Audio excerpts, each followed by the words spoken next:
Hola, ¿cómo están? Espero que estén muy bien. Pregunta para todos. Desde la ciencia, la tecnología y la cultura, ¿qué didáctica o método podrían realizar para llegar a la paz?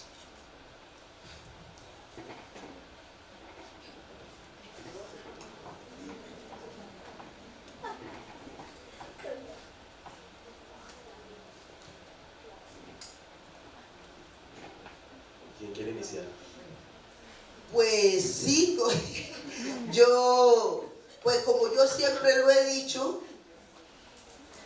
yo soy una mujer de campo, una mujer que ha vivido bajo la sombra de los árboles, conversando con la naturaleza, sirviéndome de ella. Entonces yo, ahorita lo he dicho varias veces y lo vuelvo a decir, para esa parte de metodología no hay como la música. Y yo creo que aquí hay varias gente que estudia música, digo, creo yo, ¿no? ¿Cómo se siente una persona cuando está cantando una canción, cuando toca un instrumento? ¿Cómo se siente? ¿Qué es lo que siente esa persona? Siente ese afecto grande que le va llegando y se siente como esa libertad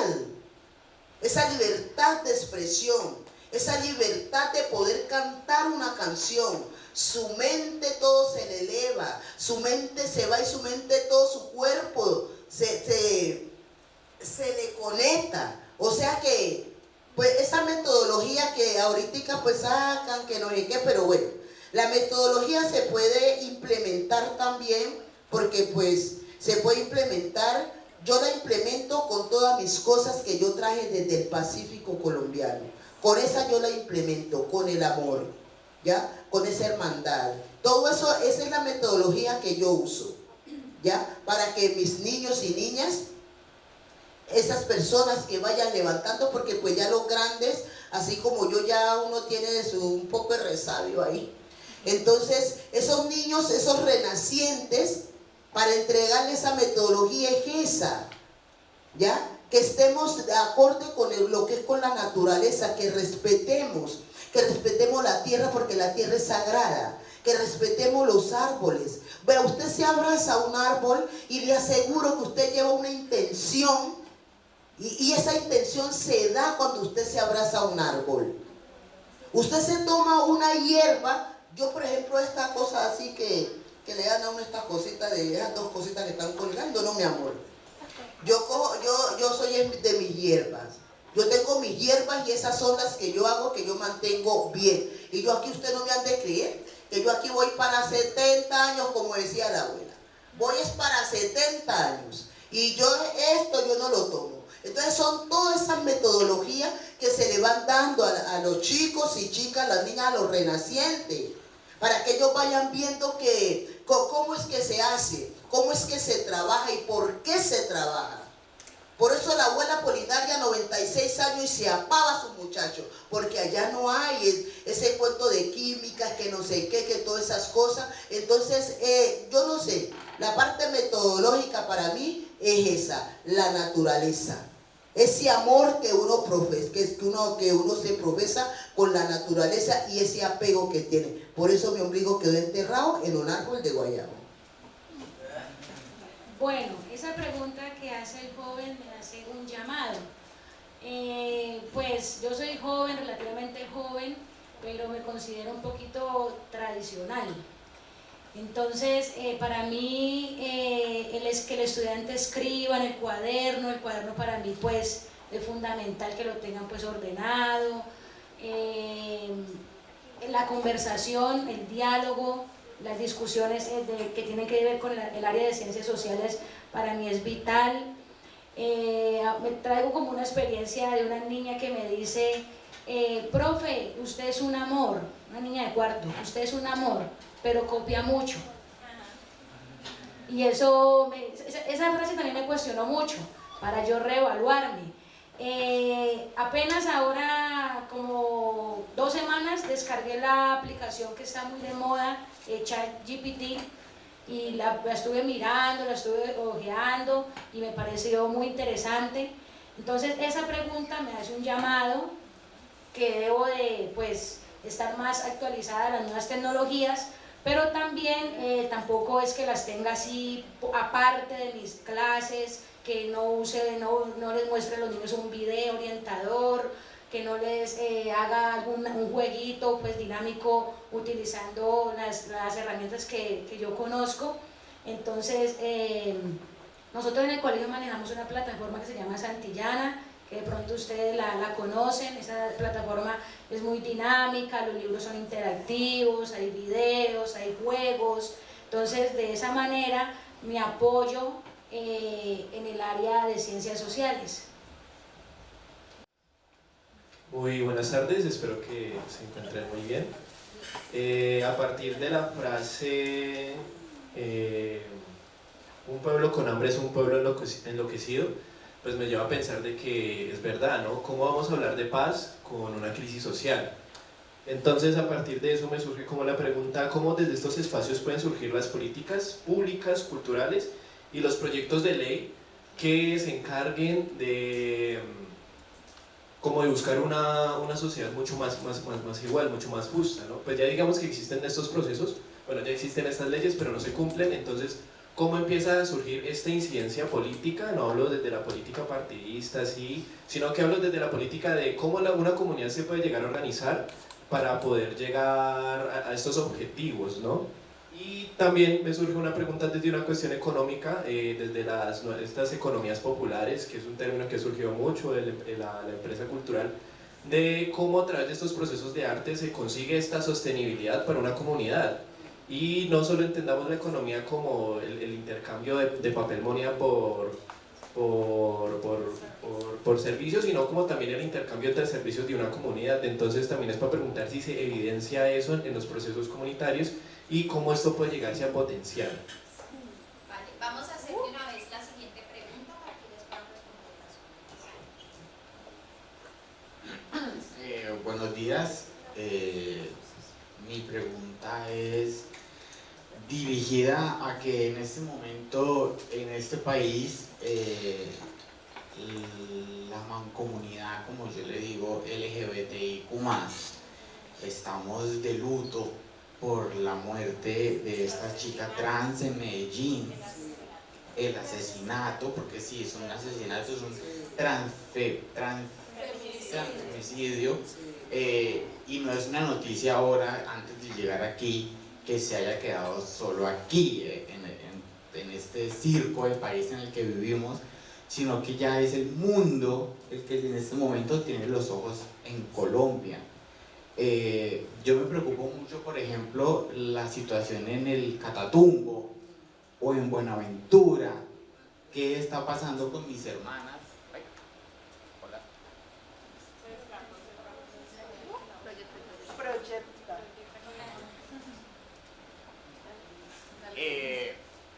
Me preocupa mucho qué está pasando con mis hermanas, con mis hermanos y con algunos hermanes en este momento en el Catatumbo o en Buenaventura. Seguimos siendo asesinados y asesinadas. No entiendo hasta cuándo. Mi pregunta es, ustedes desde su ambiente, desde su perspectiva, desde donde hacen ese activismo, ¿cómo le generan paz a una persona diversa o a una persona LGBT? Ya, gracias.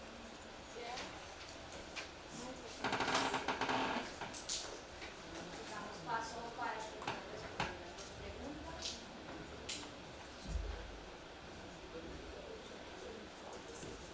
Bueno, la primera pregunta que me hizo el joven dice, parte desde esta frase: un pueblo con hambre es un pueblo enloquecido. ¿Cómo una comunidad se puede llegar a organizar para mitigar estas problemáticas?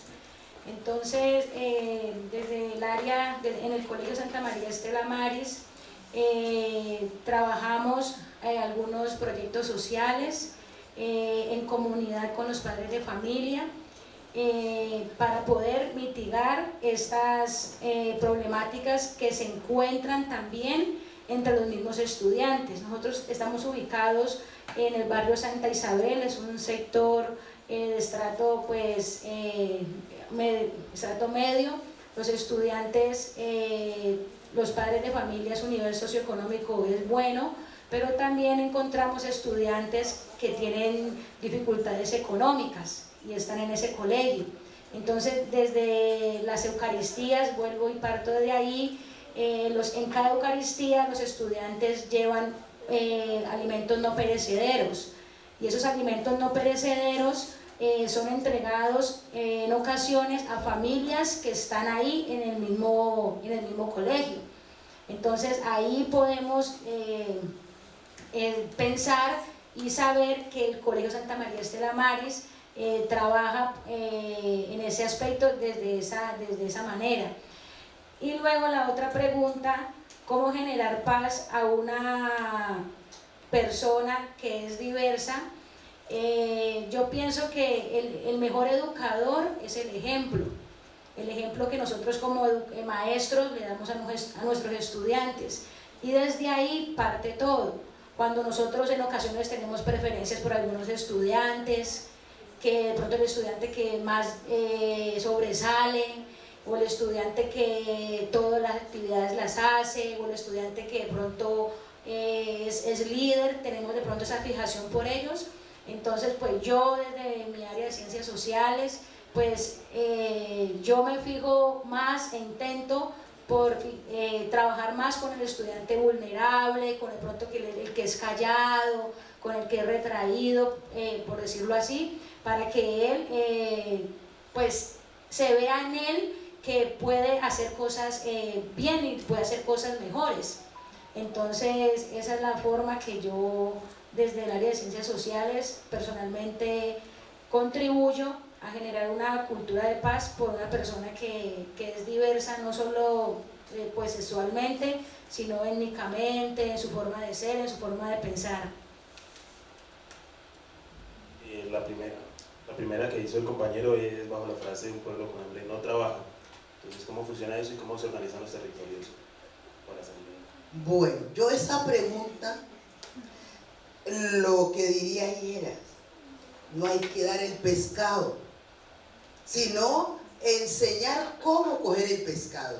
Porque si yo siempre te estoy dando pescado a vos, te vas a recostar que yo siempre te voy a estar dando.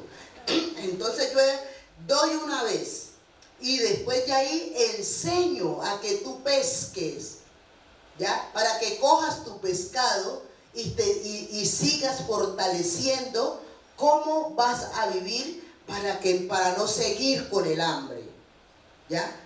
Porque es que si yo te digo y hacer algo para reinventarnos, porque nosotros nos toca para resistir, nos toca reinventarnos, ¿ya? Y estar diciendo, metámonos por aquí, decir, mira, tú te puedes meter por aquí y aquí con esto vas a conseguir. Te vas a volver un empresario y tener esa mente, esa visión, ser visionario. Cuando uno es visionario, así no tenga la plata, le llega, porque uno dice, tengo la plata. Señor, dame la clave para yo abrir y recibir. Deja que llegue a mis manos. O sea, ¿qué es eso? No dar el pescado, sino enseñar. Y reinventarnos cómo vamos a hacer las cosas. Esa. La segunda pregunta es, ¿cómo desde tu práctica generas paz a las personas diversas? Es que yo no sé cómo es que la gente, mire, por eso es que yo digo, ay, Cali y todas las partes, ¿por qué hay que perseguir? ¿Por qué hay que asesinar? ¿Por qué hay que decirle usted es diverso, usted es esto? ¿Por qué hay que decirle usted no puede estar aquí en la ciudad? ¿Por qué si todos somos hermanos? Somos hermanos, somos hermanas y tenemos derecho a la vida. Entonces hay que respetar esa persona que es distinta. Es así como nosotros los negros, que pues yo no sé qué fue que dijeron alguien por ahí que estaba cansado, no recuerdo bien. Nosotros los negros también, pero nosotros nunca no nos cansamos. Entre más nos golpean, más nos paramos, ¿ya? Porque esto tiene que cambiar. Igualmente también con los hermanos. Ellos son personas, ellos son personas nuestras que tienen la misma sangre. Yo por ser negra, yo no tengo la sangre negra. Y el otro por ser mestizo no tiene la sangre blanca. ¿Ah? Entonces, que tenemos la misma sangre, respiramos, ya nos alimentamos, entonces, ¿por qué nos tiramos? Yo, por ejemplo, en serio, duele. A mí me duele porque yo he visto cómo los persiguen, las persiguen. ¿Ah? Allá mismo en el mismo Oriente he visto eso, que tienen que andar a veces escondidos porque los persiguen, las persiguen. Ahí, eso es el sistema que está brotando, es el sistema que nos pone así, a tener ese choque entre hermanos, ¿ya? Entonces eso yo pues hay que seguir trabajando, como te digo, es como nosotros los negros, seguimos en lucha. Vos no puedes entrar a este supermercado porque te persiguen, si sos negro, te van a perseguir si sos negro, porque vos vas a robar, no tenés con qué pagar. Entonces esa es una de las cosas, pero si nosotros no nos podemos, como decía Laura, no podemos tirar el carriel, no podemos bajar el carriel, entre más duro nos den, más fuerte nos hacen. ¿Ya? Entonces tenemos que ser fuertes, esa es una cosa. Y lo mismo Vale también falleció, no fue como así matada, pero pues también falleció. Yo era muy conocida de ella. Me duele el alma, ¿ya? Y quisiera yo tener como un poder para toda esa gente, para limpiar toda esa gente, que no las molesten a los hermanos, que las dejen en paz, que dejen vivir, porque tienen sus sentimientos también, así como nosotros que somos heterosexual, que ellas tienen sus sentimientos, entonces hay que dejarlas en paz. Todos cabemos aquí dentro de esta tierra, en este planeta, todos cabemos aquí. Entonces, pues, el sistema se encarga de hacer esas cosas, por esa pregunta que hizo allá la compañera o el compañero. Gracias, Pedro. Un momentito, mi compañera va a decir algo. Bueno, respondiendo a la pregunta de cómo le puedo dar paz a una persona diversa, por ejemplo, yo afuera del colegio tengo muchos amigos que hacen parte de la comunidad y pues no todos cuentan con unos papás con una mente tan abierta y no todos los aceptan, pero yo, por ejemplo, les digo que o sea que si ellos no los aceptan, es un pensamiento de ellos que está muy erróneo, porque el amor no tiene ni color, ni forma, ni nada, y todos caemos aquí y todos sentimos amor, porque después de todo esto, eso es amor. Entonces, ¿cómo le doy yo paz? Yo, por ejemplo, los apoyo mucho porque, por ejemplo, a veces se ponen muy tristes porque sus papás no los aceptan y todo eso. Yo siempre intento calmar a esas personas que, por ejemplo, sienten mucha presión tanto en la casa como en lo social porque son muy perseguidos, y como son tan perseguidos les da miedo, pero el miedo, ellos tienen que tener miedo porque en fin de cuentas es amor, eso es lo que es. Nada, muchas gracias. Entonces damos por cerrado.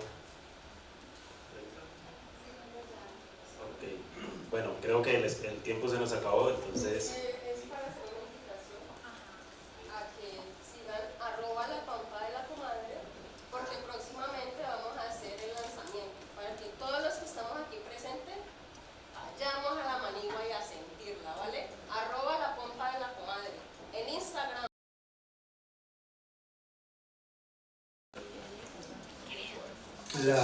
La primera parte, creo que para ir a esta segunda parte es importante reconocer en términos sintéticos lo que se nos ha dicho.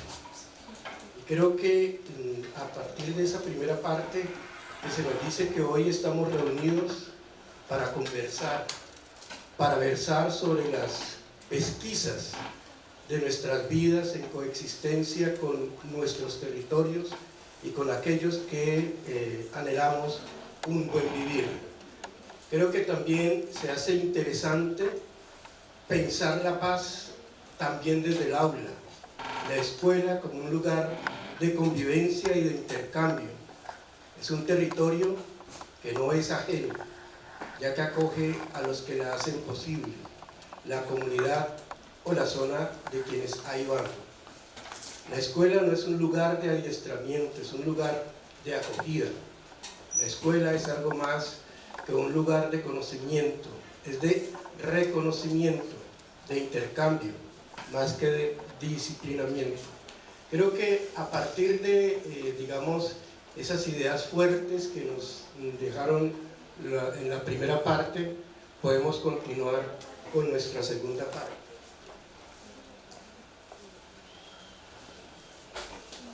Y para eso estamos aquí con Carolina Perdomo, y entonces les dejo a ustedes para que la presenten, ¿sí?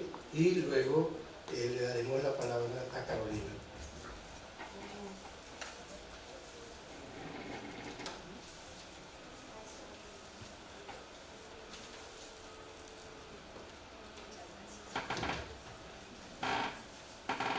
Bueno, Carolina Perdomo Lozano es psicóloga desde el campo social comunitario, es especialista en gestión de las artes y la cultura. Es una psicóloga social comunitaria con especialización en gestión de las artes y la cultura de la Pontificia Universidad Javeriana, Cali, con 17 años de experiencia desde la docencia. Aparte de esto, también ha participado en gestión cultural, intervención comunitaria y coordinación de proyectos de transformación social a través del arte, y la intervención comunitaria por el desarrollo humano, la construcción de tejido social y la generación de oportunidades en comunidades de alto riesgo. También ha hecho grandes aportes a la generación de espacios de aprendizajes, de creación artística y de fortalecimiento comunitario en territorios urbanos y rurales del Valle del Cauca y el Chocó. Actualmente codirige junto a la maestra Beatriz Monsalve la Escuela de Creadoras Salamandra, que hace parte de la red Úrsula, Polifonias Mujeres Libres y Sabias, de la Corporación Colombiana de Teatro. También es directora general del proyecto Manana, colectivo que busca desarrollar propuestas que permitan explorar estéticas, técnicas, metodologías y aporte a la co-creación de espacios para la reflexión, la expresión, la acción y la incidencia colectiva. También es coordinadora de proyectos de intervención de las violencias y construcción de paz de la Fundación CIDOT desde el componente artístico. Y bueno, también en esta segunda parte vamos a tener al semillero, ¿cierto? Al semillero de gestión y emprendimiento cultural, SIGEC. Y me encantaría mucho que hicieran también su presentación. Vale.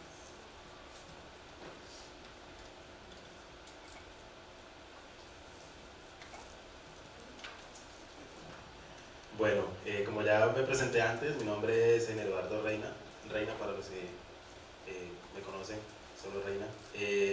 Bueno, yo hago parte del semillero de gestión cultural de la parte de escénicas hace 2 años, creo que fue creado hace 3. Me vinculé principalmente porque me parece muy interesante, como ya lo dije hace un rato, esta convergencia como de las artes, ¿no? No poner límites en cuanto a que si es plástico, que si es escénico. Yo creo que de pronto conocer los procesos de los demás nos pueden ayudar a construir un mejor proceso, ¿no? Tanto individual como colectivo.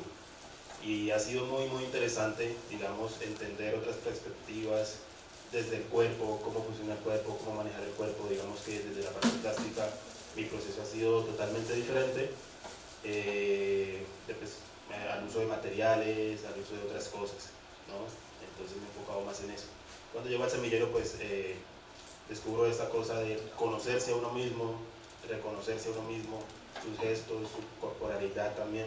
Entonces digamos que ha sido muy interesante desde que estoy en ese semillero hace 2 años. Entonces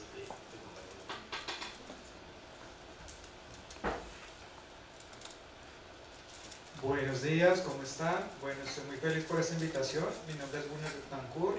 Yo pues hago parte del semillero de gestión cultural. Para mí es muy importante este espacio, que también nosotros como estudiantes comencemos a liderar estos espacios para, en este caso, pues hacer una conciencia pedagógica. Bueno, también como muchos ya escucharon, mi nombre es Diana Marcela Segura. También estoy desde los inicios del semillero, que es un semillero que tiene como objetivo o que propone el estudio, indagación, apropiación y o diseño de técnicas y estrategias que contribuyan a facilitar el contacto entre la sociedad y la creación cultural. Por otra parte, también se busca aprovechar la sensibilidad artística y el conocimiento del contexto social de los y las integrantes del semillero para proponer emprendimientos y políticas culturales que aporten a la construcción de una sociedad crítica, intercultural y pacífica. Entonces nosotros venimos hace aproximadamente unos 3 años, como decía el compañero, trabajando de la mano del maestro David Eduardo Palacios Cortés. Bueno, Entonces aquí estamos hablando de paz, en la Cátedra de Paz, aunque se nos dice que la paz está con nosotros, a veces como que la hace muy difícil. Y en este sentido quisiera ahora preguntarle a Carolina, ¿cierto? Bueno, ¿cómo ha venido trabajando esto de la paz? ¿Qué nos tiene que decir al respecto? Gracias, maestro. Buenos días para usted, para el semillero y por supuesto para todos, todas y todos quienes están aquí presentes. Muchas gracias por esta invitación. Me han invitado a conversar. Espero que efectivamente conversemos. Y bueno, bien. ¿Podemos poner la presentación, por favor? El video no, la presentación. La PPT. Me invitaron a conversar sobre arte y construcción de paz, ¿sí? Pero antes de entrar en materia, yo quisiera que ahí donde están, tomando el refrigerio, hagamos un ejercicio de memoria. Hagamos una pausita, un segundito, si quieren cierren los ojos, y bueno, la siguiente. Preguntémonos por qué estamos hoy aquí. Ya sé, conversar arte y construcción de paz, pero ese por qué me refiero a evoquemos ese ejercicio de memoria que nos lleve al momento en el que cada uno, cada una conoció a esa persona o entró a esa sala de teatro, vio esa película, escuchó esa canción, vio ese mural que le dijo: yo quiero hacer esto, mi camino es el arte. Quiero hacer esa pregunta en cada uno de ustedes antes de empezar a hablarles de mí y del arte y la paz, porque quiero que tengan ese instante, esa persona, ese rostro, esas palabras presentes a lo largo de esta conversación o de esta presentación que vamos a tener. Ya se darán cuenta por qué. ¿Cómo llegaron allí? ¿Cómo tomaron la decisión? A veces cuando narramos nuestra propia vida, lo hacemos como si fuera una línea, ¿no? Lo narramos cronológicamente, pero perdemos de vista que la historia es una red y no una línea. Seguramente ustedes, que son gente del teatro, cuando se respondieron esa pregunta, trajeron a su memoria algún familiar que fue artista, un amigo del barrio, alguien que los trajo a Bellas Artes, ¿cierto? Pero también recordaron algún punto de giro que dio su propia historia. Es que yo iba a entrar era a matemática, Univalle, y mira, terminé haciendo teatro. ¿Sí? O me cambié de ciudad y conocí aquí Bellas Artes. Historias, miles, personajes, giros, tramas, dramas, también quienes se oponían, pero ¿cómo se te ocurre pues que teatro? No, hace algo serio, que de plata, ¿sí? Pues si quieres sí que sea un hobby, ¿no? En el tiempo libre, pero pues como dedicarte tiempo completo no. Entonces bueno, tengamos esa historia de cada uno y cada una allí presentes para que avancemos entonces en este espacio de charla. Siguiente. Estamos hoy aquí entonces porque tomamos esa decisión, ¿cierto? Dijimos, esta es mi apuesta y yo le hago atraviésese lo que se atraviese. Quiero presentarles a Dulcita. Esa es Dulcita. Voy a contarles de mí. Yo estudié 3 semestres de ingeniería industrial y en el tercer semestre, a pesar de que me iba bien en álgebra, cálculo y ecuaciones diferenciales, yo dije, venga, ¿yo qué estoy haciendo aquí? ¿Yo qué estoy haciendo aquí? Esto definitivamente no es mi espacio, no me siento. Y muy rápidamente, por fortuna, di el giro y dije, quiero estudiar psicología. Estudiando psicología, en la universidad había un grupo de teatro dirigido por un egresado emblemático de aquí, John Alex Castillo, Alter Gesto Teatro, y yo estaba haciendo teatro ahí y a la par estudiando psicología. Cuando ya llegó el momento de graduarme, oiga, qué problema, yo dije psicología, social, comunitaria, teatro, ¿cómo junto todo eso? Y me fui a vivir a Sevilla Valle, a hacer mi trabajo de grado con el Festival Bandola. ¿Conocen? ¿Han ido a Bandola? Bueno, les invito en agosto que vayan al Festival Bandola. Hice mi trabajo de grado como investigando cómo es que se teje la red del Festival Bandola, cómo se hace un evento tan grande e importante para el Valle, el país. y a la par pues hacer mi práctica profesional. Dije, quiero atender en consulta porque pues soy psicóloga, quiero seguir haciendo teatro, pero ¿cómo hago acá en pues un pueblo que no está familiarizado con esto de atender en consulta? No hay consultorios, no hay clínicas, yo no quiero estar en una clínica. Y seguí haciendo teatro allá en Sevilla. Y en un diciembre para crear un sketch para prevención de uso de la pólvora con los niños, encontramos una obra del maestro Carlos José Reyes, que se llama Dulcita y el burrito, una obra de títeres. Bueno, nos inspiramos en Dulcita y el burrito, creé este personaje para ese sketch particular. El burro le enseñaba a Dulcita a encender pólvora y no sé qué cosas. Bueno, hicimos una adaptación ahí con el perdón del maestro Carlos José. Y me siguió gustando Dulcita y me fue súper bien, tuvo una gran acogida, hasta que yo dije, voy a atender en consulta, pero con Dulcita. Entonces empecé a convocar niños, ¿cierto? Niñas, a un espacio inusual. No a un consultorio, a una carpa de camping, una carpa. Y era la carpa de Dulcita y ahí atendía a los niños en consulta. Entonces, ¿qué ocurría ahí? Magia, magia. ¿Sí? Niños que no tenían ni idea que es un psicólogo, no. Ahí, sin decirles que yo soy psicóloga, nada. Y empezaron a narrarme sus historias pues, más maravillosas de la infancia, pero también sus dramas pues, más profundos, los abusos, las dinámicas de violencia intrafamiliar. Eso me permitió pues hacer la atención que requería, remitirles a las rutas de atención, etcétera, pero a través del personaje. Les cuento esto porque estoy absolutamente convencida de que nada de lo que pasó en esa carpa y en esas atenciones hubiera ocurrido si Dulcita no hubiera existido. Entonces, esa fue la vivencia con la que encendí mi luz interior y dije, creo firmemente en esto, en el poder que tiene el arte para conectar con otros de otras maneras, ¿sí? No para disciplinar, no para conductar, no para hegemonizar, sino para darle lugar a esas otras voces, a esas otras historias que muchas veces son silenciadas, ¿sí? Porque somos muy de la palabra, muy de encasillar, de cuadricular, no, abrir puertas. Y eso fue lo que hice con Dulcita. Ese es el background, el antecedente de todo.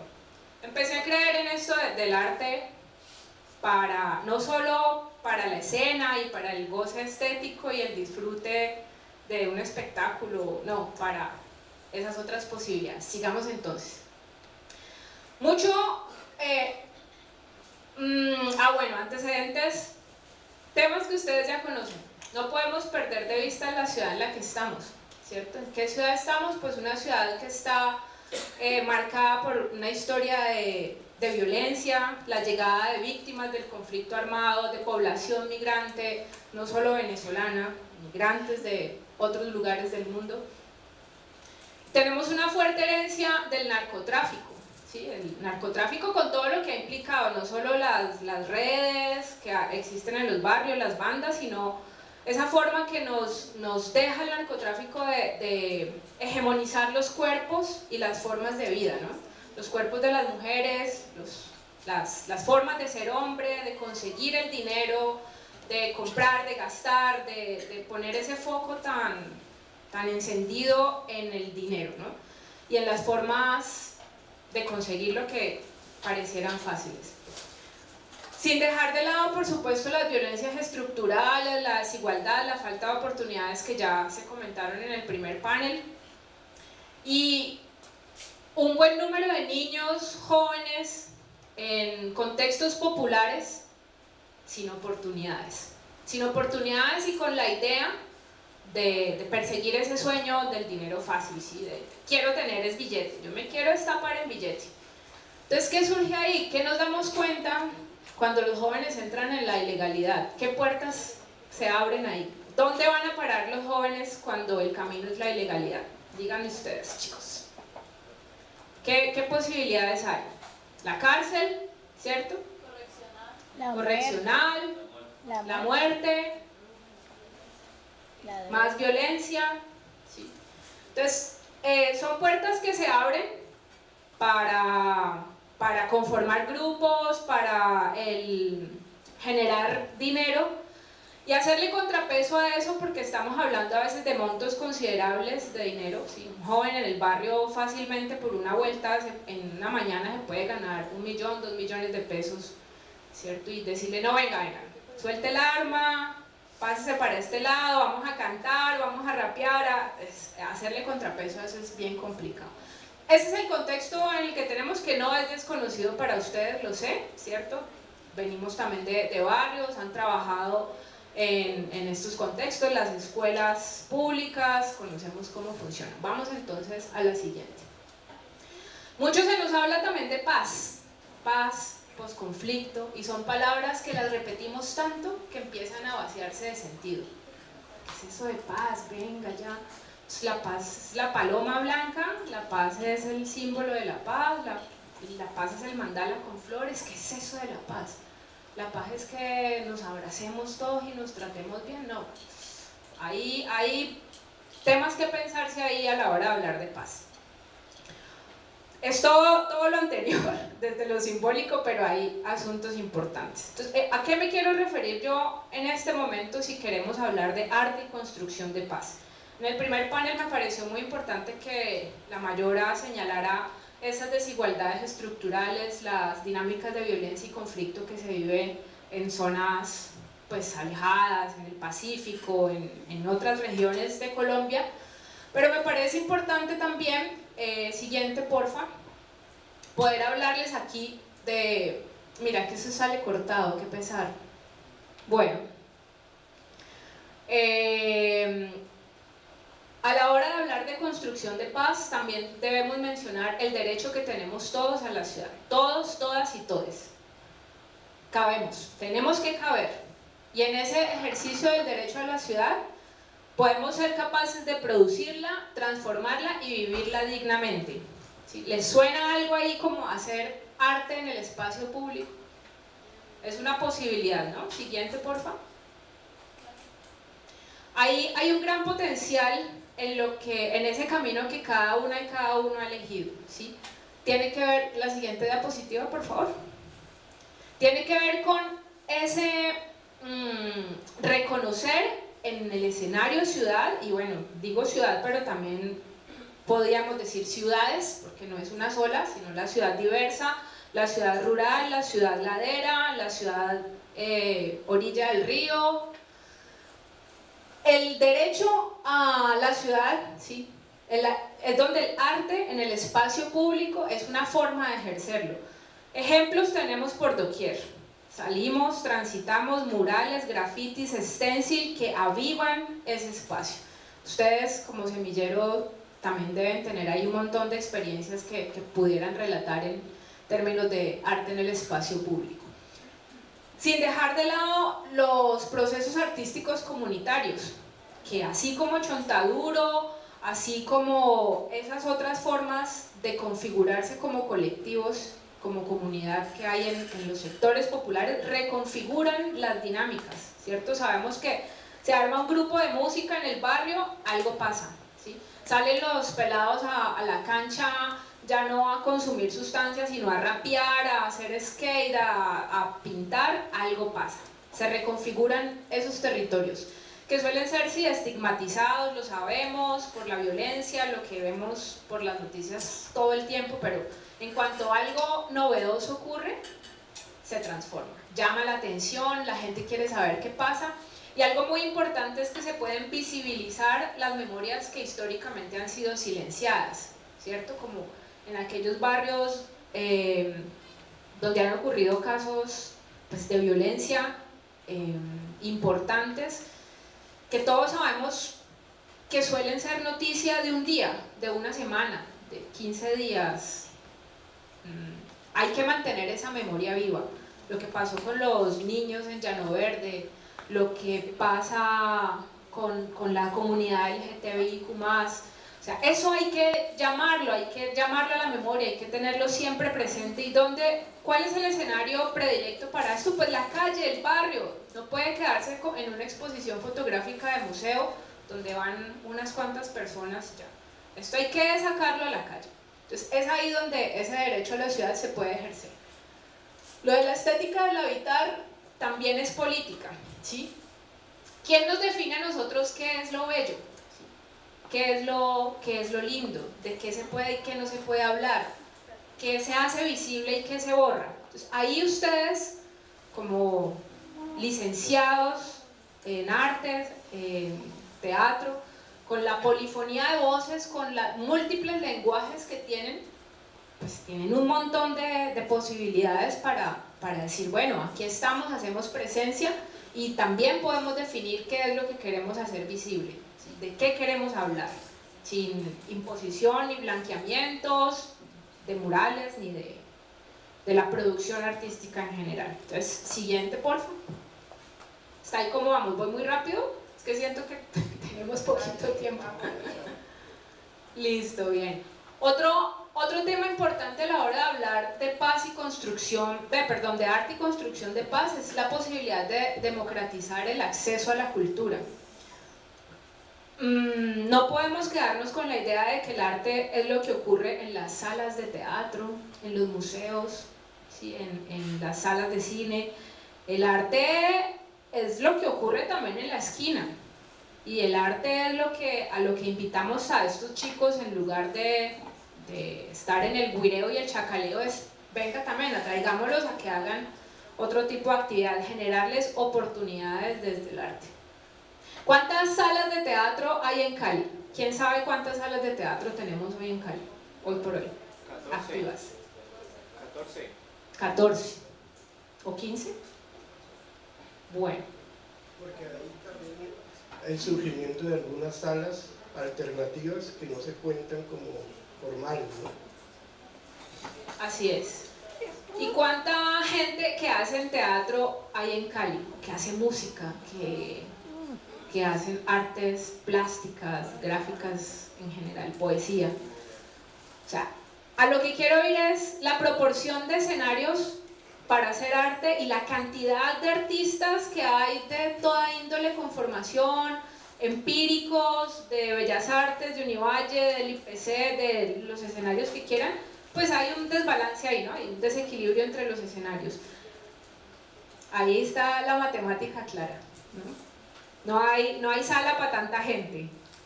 ¿Qué otros escenarios podemos activar que no estén solamente allí en la sala y en el pagar la entrada? No quiero ahondar en el tema de la sostenibilidad de los proyectos artísticos porque ya es más complejo, ¿cierto? Pero sí quiero como señalar eso, como que no hay tantas salas para todo lo que se quiere producir y lo que se quiere mostrar. Entonces ahí es donde el escenario ciudad, donde el escenario barrio, donde el escenario calle, cuadra, esquina, cobra un valor, pero importantísimo. Bueno, les dejo esta pregunta. ¿Qué tipo de arte están haciendo ustedes? ¿Qué tan accesible para estas comunidades que hemos mencionado hace un momento? ¿Qué tan accesible es para los pelados del barrio que nunca han escuchado siquiera de algunos incluso viviendo en el poblado no conocen Teatro Casa Naranja, ¿sí?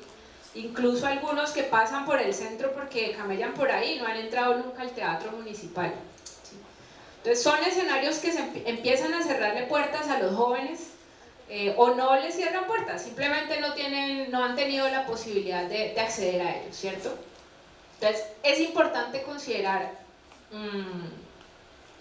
esto de democratizar el acceso a la cultura. No está solo puesto en los museos, en las salas de teatro, en los lugares, digamos, hegemónicos, por así llamarlos. Continuemos entonces. Algo también súper clave que quiero mencionar y es esta posibilidad de reexistencia, ¿sí? La creación de mundos posibles y es algo que no deberíamos perder, ni siquiera que la pantalla, el Instagram, el TikTok nos lo robe, ¿sí? La velocidad a la que circula la información y el escroleo a veces nos quita la capacidad de asombro con las cosas que ocurren en la calle, en los territorios. En estas comunidades donde han sido tan marcadas por la violencia, también hay brotes esperanza y de otras posibilidades, otros lenguajes para entrar en diálogo con la comunidad en general. Darle nuevas formas de crear la vida, de recrear, de comunicar, de expresar. Y algo aquí que es muy importante, que quisiera mencionarles, y es que el poder del arte, cual sea, es que atraviesa el cuerpo. Eso no puede perderse de vista. Para que el aprendizaje o las vivencias del ser humano sean significativas realmente, deben estar atravesadas, deben pasar sí o sí por el cuerpo, por los sentidos, por el olfato, la visión, el cuerpo mismo, el gusto, todos los sentidos. En ese sentido, esa posibilidad de que alguien salga a la calle y se encuentre con un escenario así, eso es la calle, eso es una calle en Palmira, el barrio Caimitos, con actividades de circo donde los niños también puedan decir, venga, yo quiero, ¿qué es esa rueda? ¿Qué es esa rueda así? Déjeme subir allí. Así como entrar en contacto con esas otras posibilidades. Créanme que estos niños que están viendo ustedes en la foto, solo con el hecho de intentar subirse en esa rueda, van a recordar eso como un hecho que detona su interés por el arte, por el circo. Van a contar eso semanas y semanas seguidas. Es que yo un día cuando estaba chiquito me subí a la rueda aquí. O pueden tomar una decisión de decir, venga, yo, ¿dónde puedo aprender eso? Cuando crezca, ¿cómo hago? ¿O dónde voy? Se interesan y ahí hay una puerta que sí o sí se abre. Entonces no perder de vista ese potencial. Bien, bueno, sigamos. Y algo que...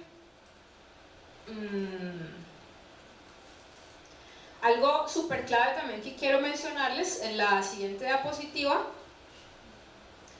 y es que desde el arte podemos potenciar esta práctica de cuidado colectivo, ¿sí? Las ecologías del vínculo. ¿Qué es eso? Poder mirar a los otros a los ojos y decir, aquí estoy, este soy, con mi cuerpo diverso, con mis formas de ser, con mis formas de expresarme, de ver el mundo, de vestir y reafirmarnos, ¿sí? Pero también respetar ese otro, esa otra, ese otro, las otredades por las que preguntaban ahorita, ¿no? Como decir, te reconozco y te cuido también, ¿cierto? Nadie quiere hacer arte y generar violencia, todo lo contrario. Quien tiene esa convicción por el arte sabe también que detrás de eso viene algo de cuidado. Queremos comunicarle algo a ese espectador que está ahí observando, sintiendo, oliendo, escuchando. Algo en la línea de los afectos, ¿no? Como el vínculo de cuidar de ese otro ser que se expone a lo que estoy presentándole. Vale. ¿Cómo cuidar entonces lo común y tejer colectividad desde eso que hacemos? Entonces, es una pregunta también que quiero hacerles. ¿Cómo desde esas apuestas que ustedes tienen como semillero, como colectivo, como artistas individuales, le apuestan a ese tejer vínculo? Yo podría hoy hablarles desde diversos escenarios institucionales, lo estoy haciendo a nombre propio, pero hay una experiencia que quiero compartirles que es como la más reciente, o la más reciente no, sino la más, como con la que más trayectoria tenemos, y es que durante la administración del alcalde Maurice Hermitage tuvimos una propuesta, una estrategia de ciudad denominada Gestores de Paz y Cultura Ciudadana. No sé si ustedes puedan por ahí recordarlo. Era una estrategia que buscaba vincular a víctimas del conflicto armado, a jóvenes marginados, excluidos, no solo por las condiciones estructurales de injusticia y desigualdad, sino porque también habían sido victimarios, habían empuñado un arma, habían empuñado un fusil, habían cometido actos delictivos. Para estos jóvenes, para quienes las puertas suelen estar cerradas y ya sabemos cuáles son las que están abiertas, pues generamos esta estrategia, Gestores de Paz y Cultura Ciudadana, y desde ahí lo que propusimos, como bajo mi liderazgo, fue una mediación desde el arte y la cultura. Con ese modelo lo hemos venido transformando y actualmente lo estamos implementando desde la Fundación CIDOG y lo está financiando la Secretaría de Seguridad y Justicia. Ese modelo actualmente se llama Forjar Oportunidades, y hago mención de él porque es un equipo muy grande del que siempre ha pasado por allí. He estado yo en cabeza de ese equipo como a lo largo de estos años y han pasado artistas maravillosos, entre esos el maestro David Eduardo Palacios, con quien he tenido el gusto de trabajar. Ha pasado artistas que ustedes puedan imaginarse, de Rodrigo Vélez, Premio Nacional de Dramaturgia, los músicos de Mr. Claje, una cantidad de artistas. Y a veces yo veo a ese equipo que he conformado y digo, nos quedamos como que los mismos con los mismos. ¿Dónde están pues los estudiantes, los egresados? Tiene que haber más gente haciendo de esto, pues, porque el maestro lo sabe, con Mr. Claje ¿desde cuánto venimos? ¿De hace cuánto venimos? Años.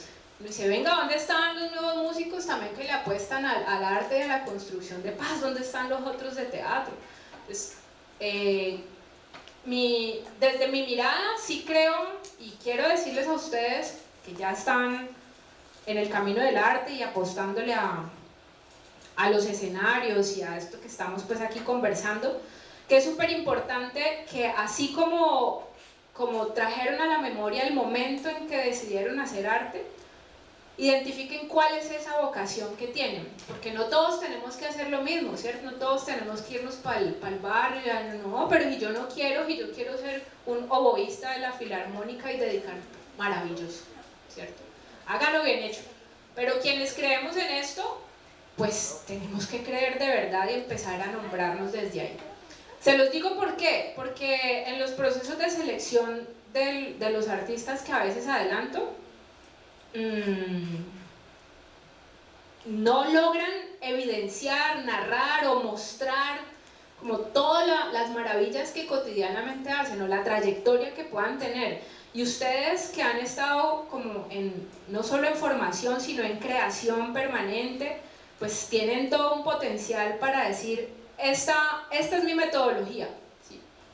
Nadie me la ha probado, no, esta es la mía y a esto le apuesto y con esto quiero acercarme a los jóvenes del barrio, quiero montar mi colectivo. Otra recomendación también importante es que hay que aprender Excel. Es súper importante. Mentira. Sí, también.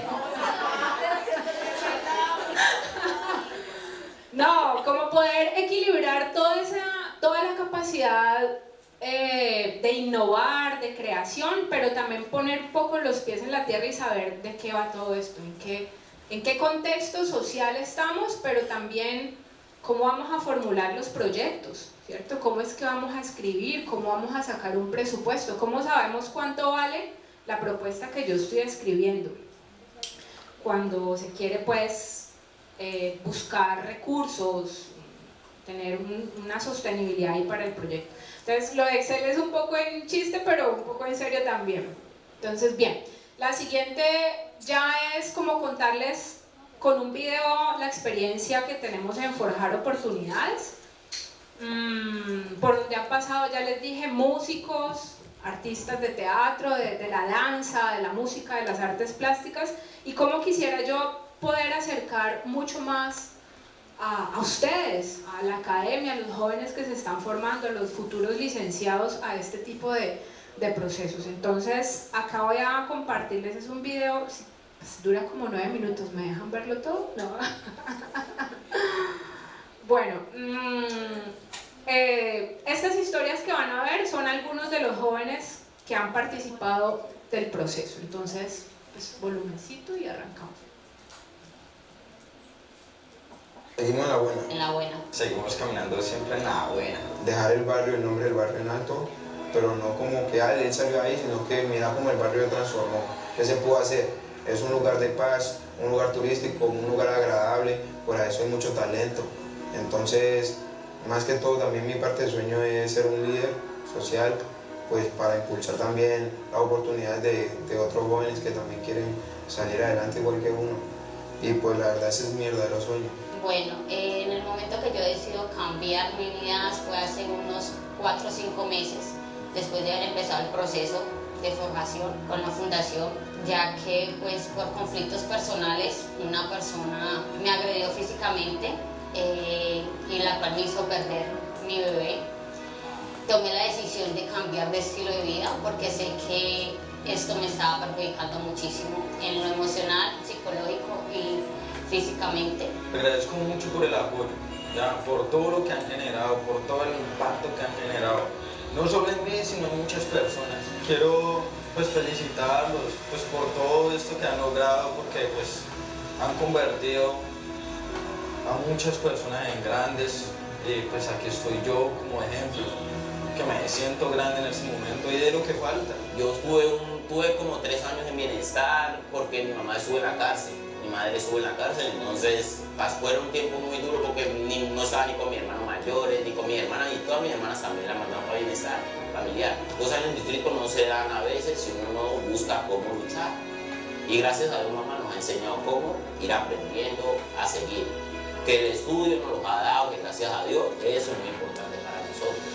El líder de la comunidad, él me llamó y me dijo que las clases del CIO ya iban a empezar y que tenía hasta el último día para inscribirme, y yo vine para acá y me inscribí y empecé el proceso. Pero pues los proyectos que uno ya tenía ya venían de tiempo atrás, desde esa misma motivación que yo vi a esos raperos y cómo están ahora y la cultura que uno ya tiene en el barrio. No teníamos problemas, pues gente que antes era amigo de uno desde tal pedazo, por X o Y motivo terminamos siendo enemistades, pues.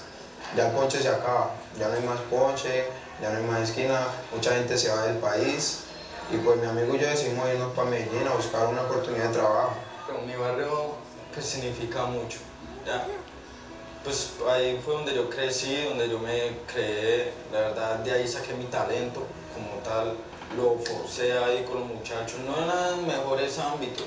Gracias a mi familia también decidí cambiar, porque pues yo tengo muchos hermanos, demasiados, y pues ellos me estaban viendo cómo yo salía a fiestas, cómo yo salía a divertirme, cómo llegaba tarde, trasnochado, con ojeras, y sencillamente ellos veían eso como la vida perfecta, pero no era así, la verdad no. Mi infancia fue para que, gracias a Dios, mamá estuvo muy pendiente, mis hermanas me han ayudado mucho en seguir ese proceso, porque verdaderamente uno cuando está pequeño, pues uno no sabe nada, ¿no? Y uno va aprendiendo al instante de que todo va creciendo, vamos aprendiendo mucho. Y gracias a Dios he tenido a mis hermanas ahí, a mi mamá, que me ha ayudado mucho en todo lo que he podido, y gracias a Dios por eso estoy aquí todavía luchando, porque o si no, no tuviera ni silla de ruedas, no tuviera nada. Entonces, gracias a Dios, siempre mamá ha estado conmigo, desde la infancia mía, mi mamá ha sido muy importante para mí, mis hermanas. Y lo que es más lindo, el proceso que he tenido ahora, que estoy aprendiendo, de ahorita de forjar, de muchas cosas diferentes, porque gracias a Dios, una oportunidad más de la vida que me está dando. Entonces, quiero aprovecharla con toda, y así va a ser. No me siento orgullosa de mi yo del pasado, ni de mis amistades del pasado, ya que no me ayudaron en muchas cosas.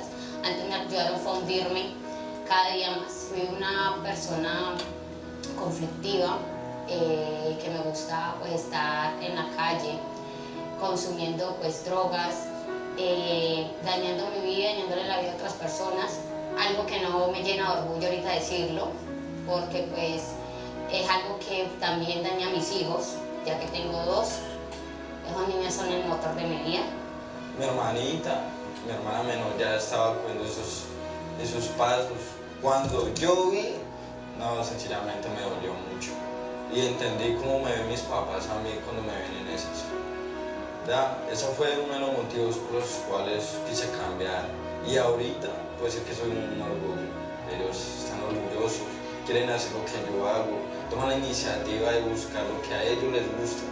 No lo que cualquier persona les ofrezca, sino que lo que les gusta, lo que les hace feliz, así como lo he hecho yo. Fue un cambio grandísimo en mi hijo porque pudo haber sido un chico que hubiera cogido otros caminos debido a muchas cosas que pasó y que estoy orgullosa porque ha sido un muchacho que ha caído pero se ha levantado, y eso es lo importante de una persona. Cuando quiere salir adelante se puede caer muchas veces, pero lo importante es pararse. Papás se separaron cuando yo tenía de 2 a 3 años por conflictos familiares que me involucraron mucho a mí, porque pues los conflictos de ellos me afectaron a mí emocionalmente, psicológicamente.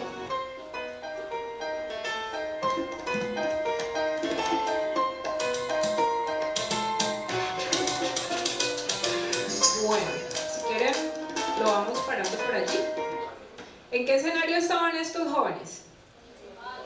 Teatro municipal, ¿cierto? Así como cantan, bailan, hacen teatro y artes plásticas en el barrio, también tienen todo el derecho y el programa les da la posibilidad de sus puestas en escena, llevarlas allí y a otros escenarios de ciudad.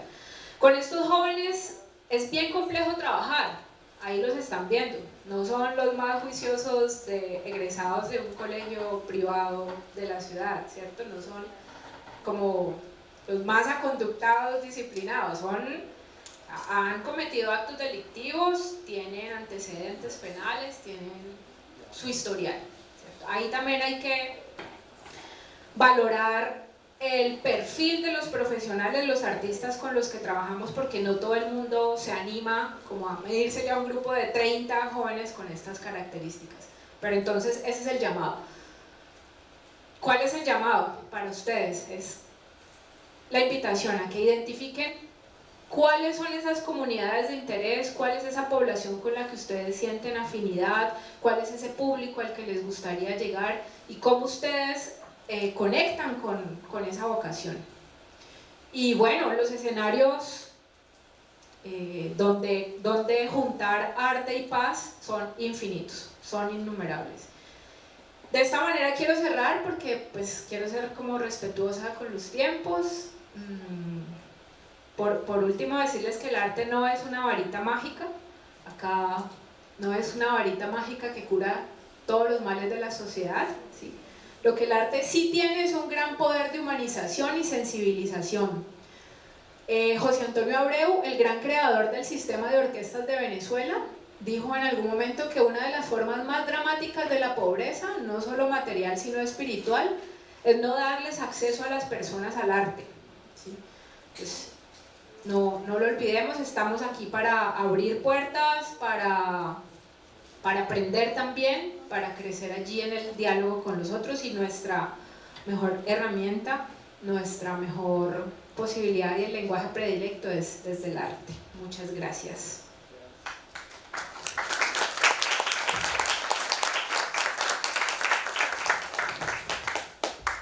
Muchas gracias. Bueno, nosotros vamos a socializar un poco nuestra investigación o lo que hemos hecho desde nuestro semillero a partir de la gestión cultural.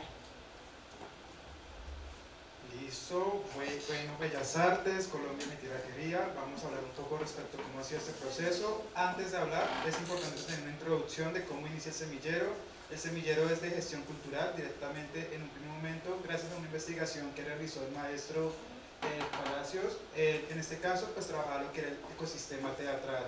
En su investigación, pues en este caso se descubrió que 15 salas concertadas teatrales, en este caso siempre están ubicadas en lo que es el centro de la ciudad de Cali y lo que sería un poco en el sur, dejando un poco, en este caso distante, a lo que sería el sector del oriente.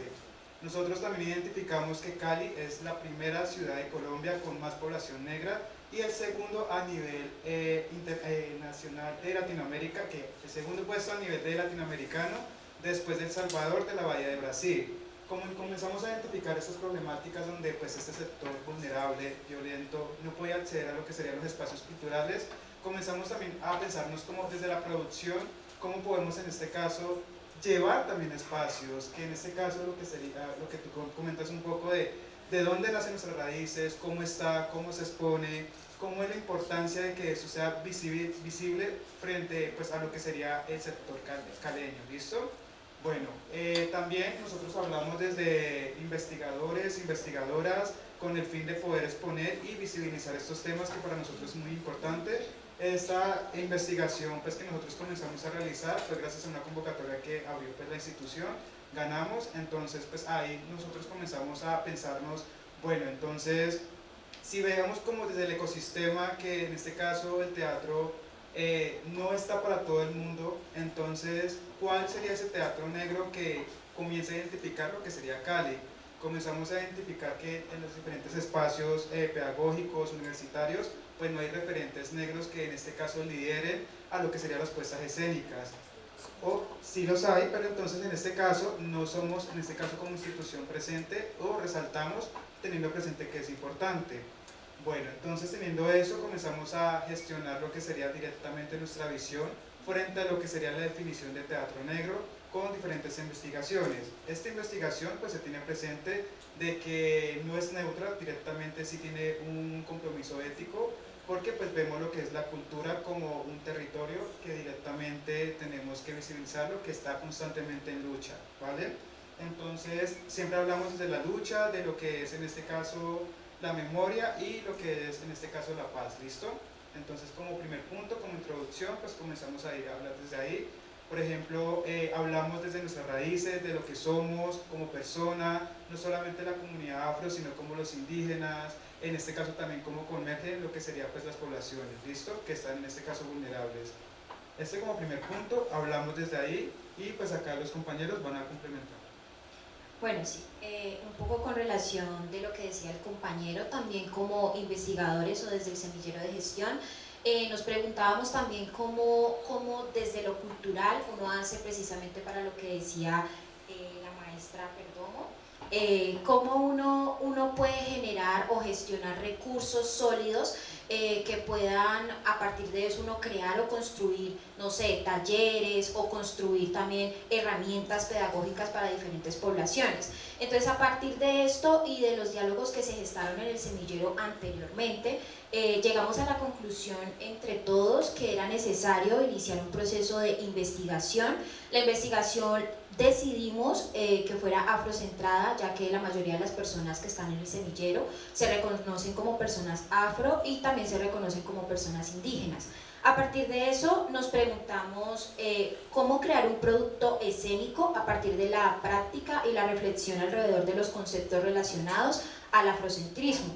Y nuestra investigación se llama Experiencias de Gestión y Creación Escénica Afrocentrada. Bueno, cuando partimos de esto, decíamos como, ¿qué es lo primero que se nos viene a la cabeza cuando hablamos de experiencias de creación y experiencias de gestión? Entonces, ¿qué es la gestión cultural o cómo uno puede comenzar a gestar ciertos espacios? Ah, que no hay gente. Bueno, ¿y dónde está la gente? No, que la gente está en la periferia.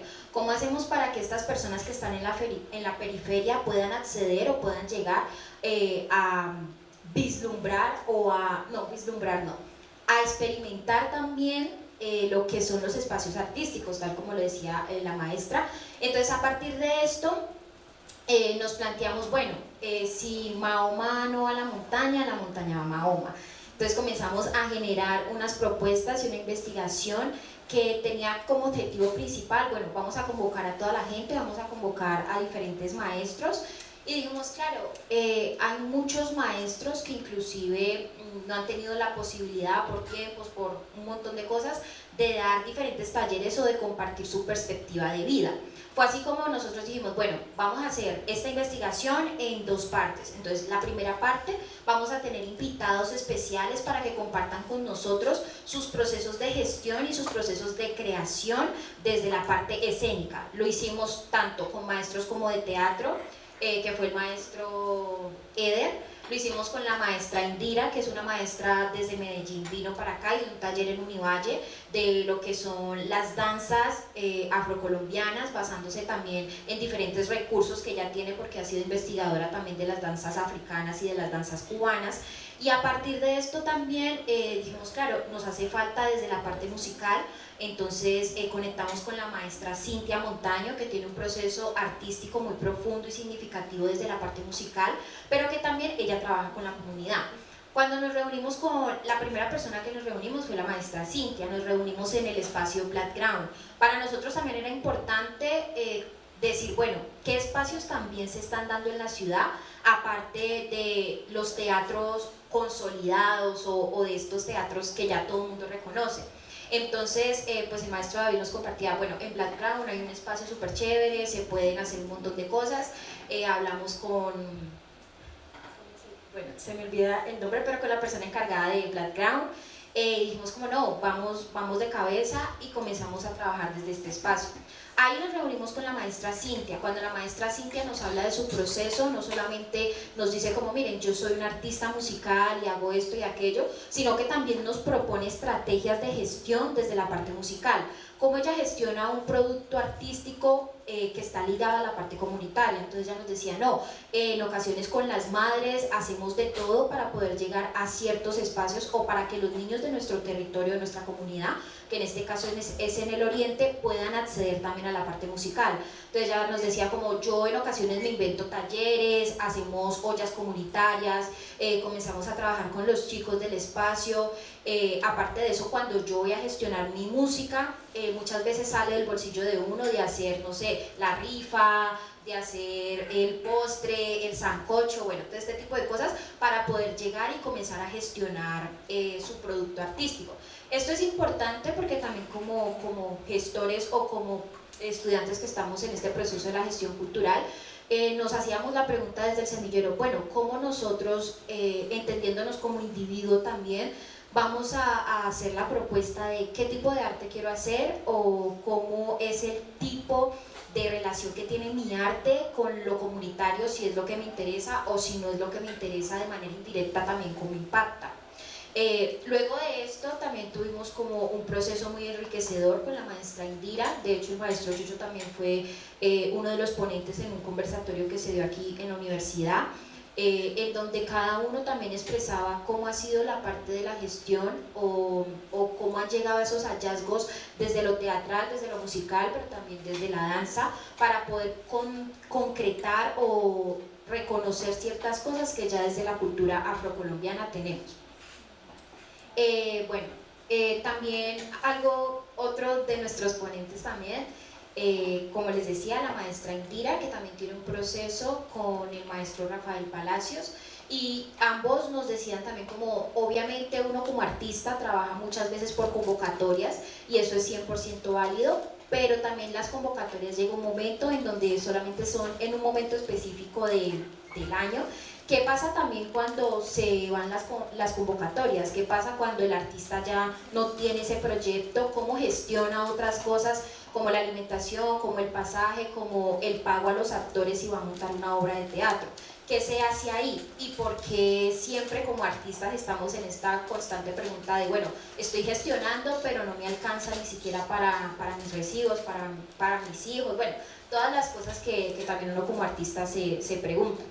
En medio de eso, en medio de todas estas preguntas, llegamos como, claro, hay muchos factores a nivel económico, ahí volvimos otra vez a lo que es el territorio, a lo que es Cali, que de manera directa o indirecta afectan también a los procesos creativos o a los procesos artísticos en cuanto a la gestión de recursos económicos o en cuanto a la gestión de recursos, en cuanto a la gestión cultural desde la parte artística, teatral, dancística o musical. Eso como para contextualizar un poco de qué va nuestra investigación. La foto que está ahí fue uno de los últimos talleres que dimos junto con el maestro con el maestro Eder, que fue un proceso muy interesante y mi compañero les va a comentar. Gracias. Bueno, digamos que en este proceso, en esta última actividad que hicimos, se invitaron a varios jóvenes del oriente también, de muchas partes. Interesante que nos encontramos como que la mayoría, ninguno había estado en uno de esos espacios, ¿no? Entonces, digamos que empezando por ahí, dijimos como que bueno, o sea, algo estamos haciendo bien porque que jóvenes que no han estado nunca en un espacio como ese, nunca se han preguntado qué es ser negro en una ciudad de Cali o nunca se han hecho la pregunta. Y entonces ahí en ese espacio se genera esa pregunta, ¿no? Entonces, claro, al principio fue como un poco rígido porque incluso la pregunta es incómoda. Entonces, son preguntas que uno se hace cuando uno está solo o en su proceso, si uno es artista plástico, si es teatrero, si es músico. Son preguntas que uno se hace en su cotidianidad. Pero, por ejemplo, los jóvenes o en su contexto no se hacen esa pregunta, ¿no? Como que es mucho después cuando llegan por casualidad a un espacio como este y se generan ese tipo de cosas, ¿no? Entonces cuando conversábamos al final de la actividad nos dimos cuenta de eso. También nos dimos cuenta que hay muchos jóvenes del oriente que están trabajando, hay mucha gente trabajando y haciendo cosas en Cali, ¿no? Entonces jóvenes que tenían fundaciones, o otros, como les digo, que no, o sea, que nunca habían estado en ese espacio, ¿no? Entonces como que fue muy interesante. Fue una actividad que a partir del juego que propone Eder, juegos que salen y dinámicas que son del territorio y que uno como persona negra en su territorio los hace, pero por diversos motivos, X o Y razón, uno termina viniéndose a la ciudad y todas esas cosas se pierden, ¿no? Entonces, como vuelvo y repito la palabra, ¿no? Fue una actividad para explorar la otredad, que ya lo mencionabas tú también, y cómo entender al otro, ¿no? Como personas negras en Cali, cómo entender al otro, cómo yo puedo entender a Diana o a cualquiera de ustedes, y ponerme en el lugar de ustedes también, ¿no? Y viceversa también. Entonces, digamos que fue una actividad bastante enriquecedora. A partir de las rimas también exploramos un poco.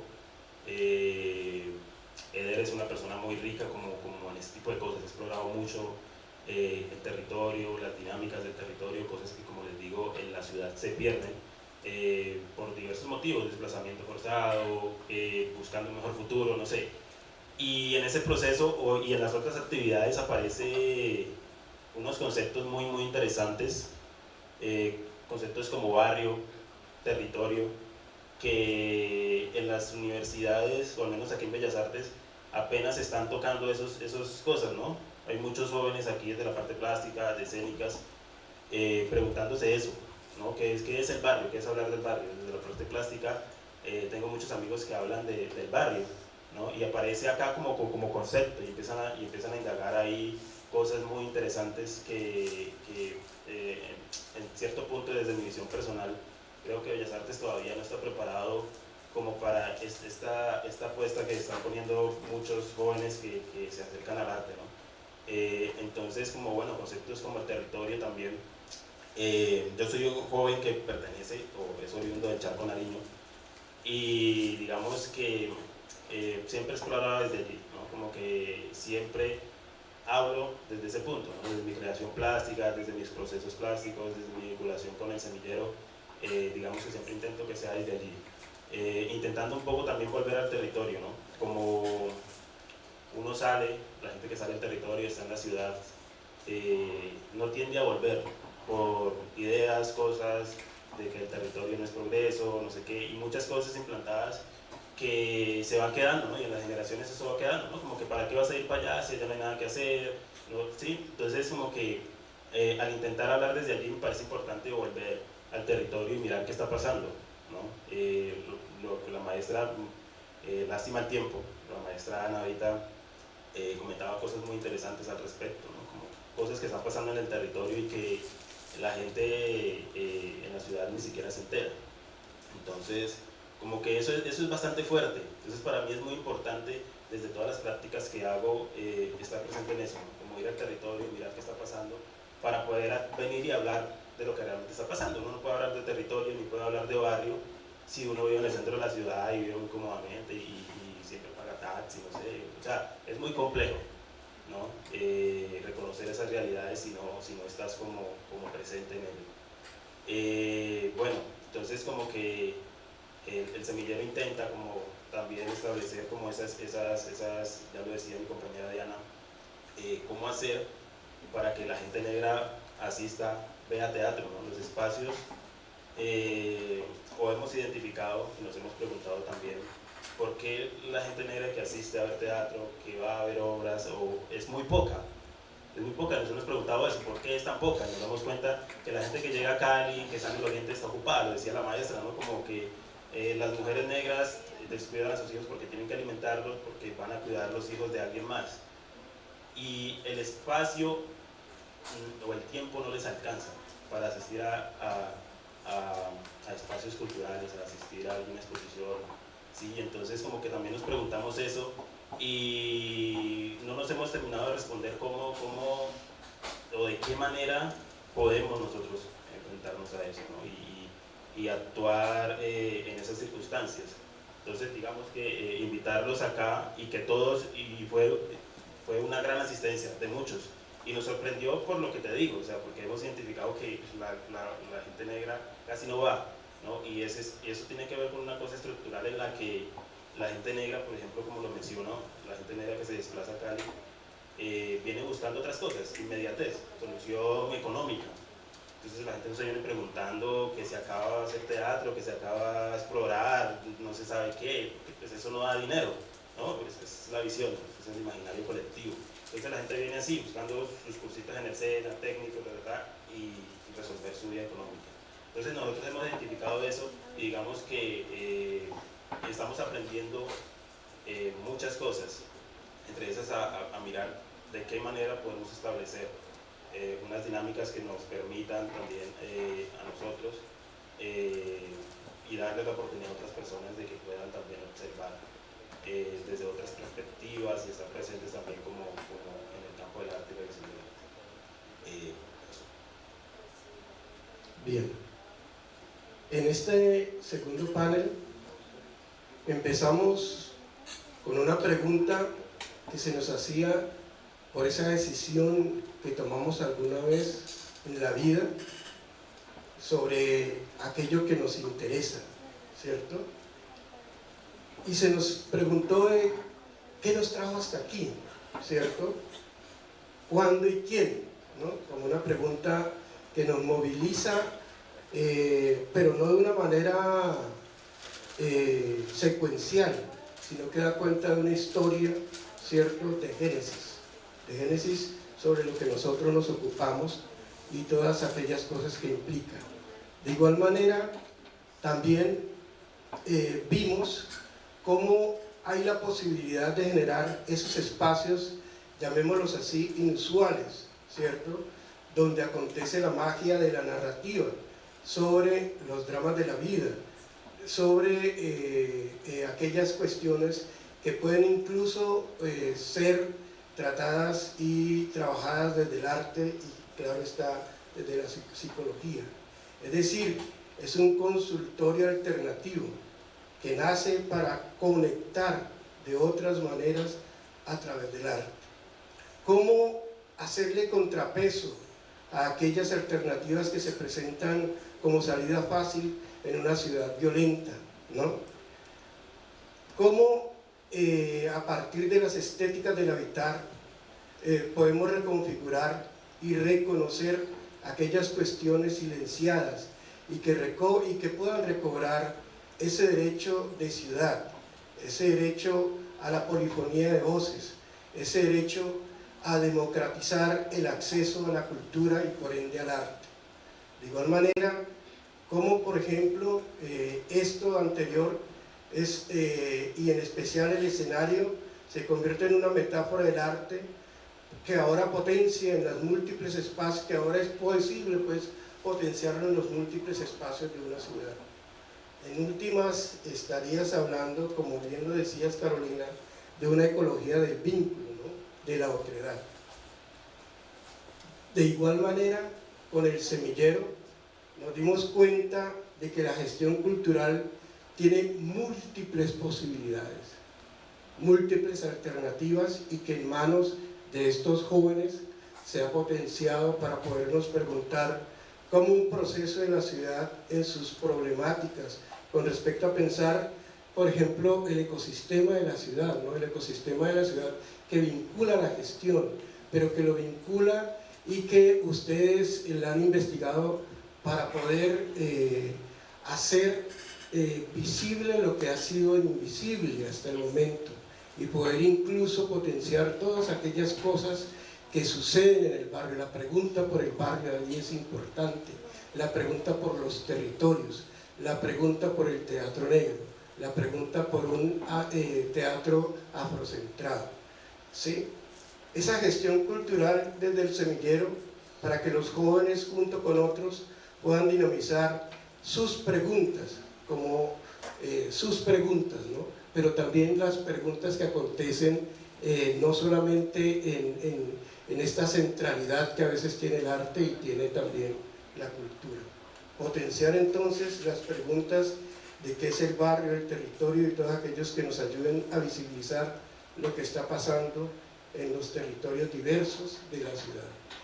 Creo que a este segundo panel apunta a eso. No quisiera hacerles preguntas porque me dejan con varias inquietudes, pero para qué, por tiempos, quisiera es que darle la palabra al público asistente para que les hagan sus preguntas, ¿sí? Porque pues estaba programado hasta las 12 y ya son las 12:15. Por eso quiero darles más vale la palabra, para que puedan conversar con ellos a partir de preguntas.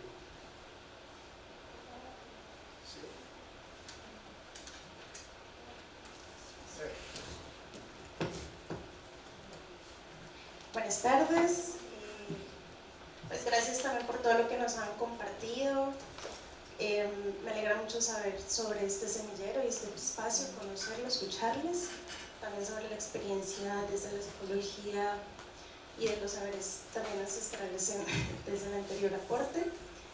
Y pienso mucho en cómo seguir construyendo, también qué estrategias se han pensado como artistas, como personas que también se están repensando las formas de construir paz en esta sociedad pues, que tiene una herida colonial tan abierta, y cómo también seguir sanando esto, ¿no? Porque a veces pues decimos, no, es que eso ya pasó por allá en el 1500, pero reconocemos que sus formas aún están muy latentes en nuestros presentes y que afectan las desigualdades y les alimentan los prejuicios alrededor de nuestras identidades como personas negras, diversas e indígenas que hacen parte del semillero y pues que existimos en esta sociedad.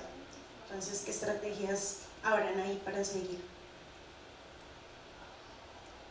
Bueno, pues digamos que en algún momento me lo he preguntado mucho, ¿no?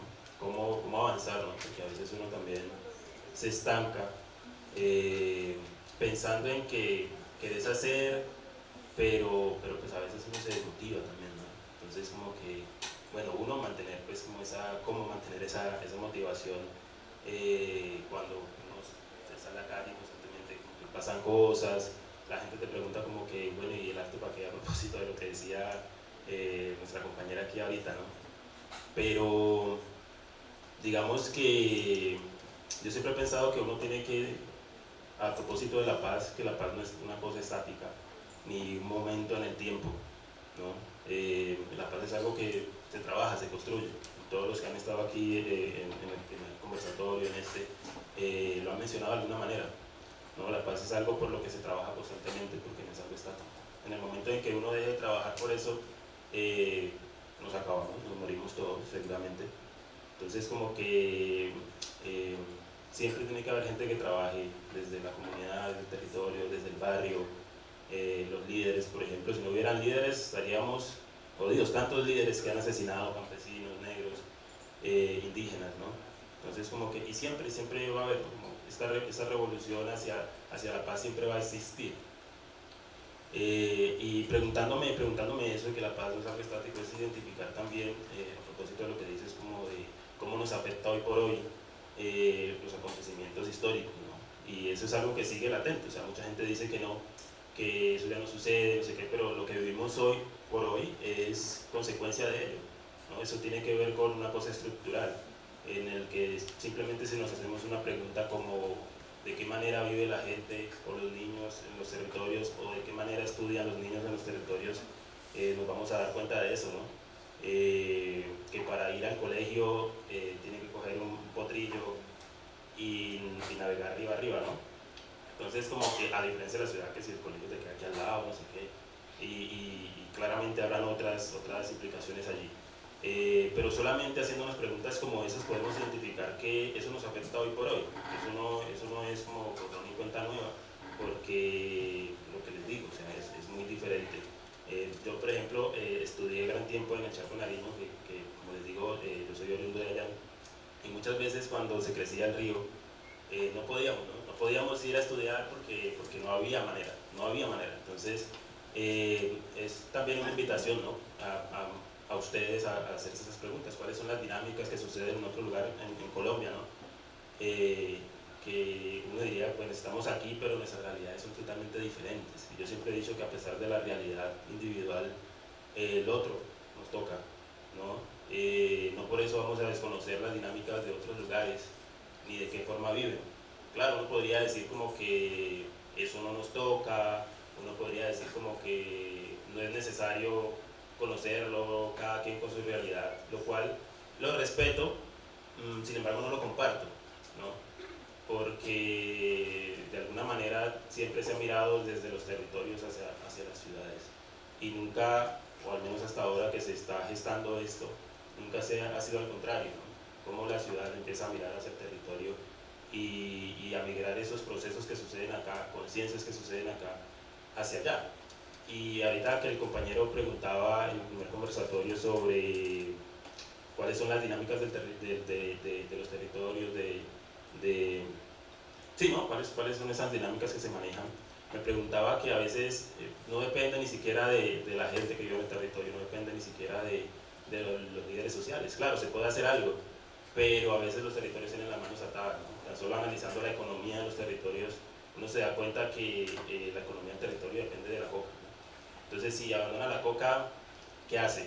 ¿No? Claramente sucede un montón de cosas allí que podríamos entrar como analizar pros, contras, pero claro, el gobierno siempre dice como que no, hay proyectos que le dan la oportunidad a los territorios de que cambien de dinámicas, pero digamos que mientras sucede ese cambio, mientras el gobierno cumple, hay muchas cosas, ¿no? Entonces como que, bueno, no sé si respondí la pregunta, creería que sí, y ya, no sé. Yo quiero agregar ahí cuando haces la pregunta de también cómo sanar esa herida colonial. Hay una palabra muy especial que es el muntu, y cuando entrábamos en esto de, bueno, ¿qué es el muntu? ¿Cómo se teje también esta juntanza? Nos damos cuenta, o por lo menos desde el semillero, que el muntu hace que sea más fácil para uno sanar las diferentes heridas coloniales. Listo, pues también para aportar un poco respecto a lo que tú dices sobre la sanación, siento que es una constancia que es diaria. Realmente para nosotros también nos ha cuestionado mucho con quién trabajar, cómo hacerlo, el por qué objetivo, con el fin de que pues tengamos exposición directamente. Por ejemplo, con los diferentes maestros que tuvimos la oportunidad de estar con ellos, vimos diferentes experiencias y cada uno siempre era desde diferentes áreas. Por ejemplo, la danza, tu cuerpo, cómo se siente, qué tanto llevas, cómo te puedes liberar, cuál es tu movimiento, cuál es esa esencia tuya. Por ejemplo, la maestra Cintia, desde lo que es la música, también nos ayuda a conectar mucho de qué quiere comunicar, cuáles son sus raíces, cómo lo va a gestionar, porque pues tenemos presente de que lo que decían las convocatorias o las diferentes posibilidades que hay. Entonces, como, ¿cuál es mi enunciado? ¿Desde dónde estás hablando? Por ejemplo, ella también era como, ¿qué cargas? Y muéstralo en este momento. Y cada uno desde su esencia compartía, por ejemplo, la actuación, compartía desde la música, desde el cuerpo, el baile, y también eso como ayuda a que conectemos con nuestras raíces directamente. Por ejemplo, también con el maestro Eder directamente, reconocimiento constantemente de nosotros, de cómo nos paramos, de cómo vamos, cuál es nuestra visión, y directamente eso nos ayuda. Realmente eso es una construcción diaria. Uno toma la decisión de poder avanzar directamente, y pues me parece muy gratificante este espacio del semillero, porque desde que yo estoy siempre he tenido como la semilla y voy implantando, y pues directamente siento que hemos tenido diferentes frutos, y eso hace que pues nos sostengamos hoy en día desde esta investigación y que pues podamos ir avanzando. Un primer paso para algo grande. Muchas gracias. Bueno, yo cortico porque ya está haciendo como hambre, ¿no? Creo que es clave, uno, reconocer la propia historia, ¿sí?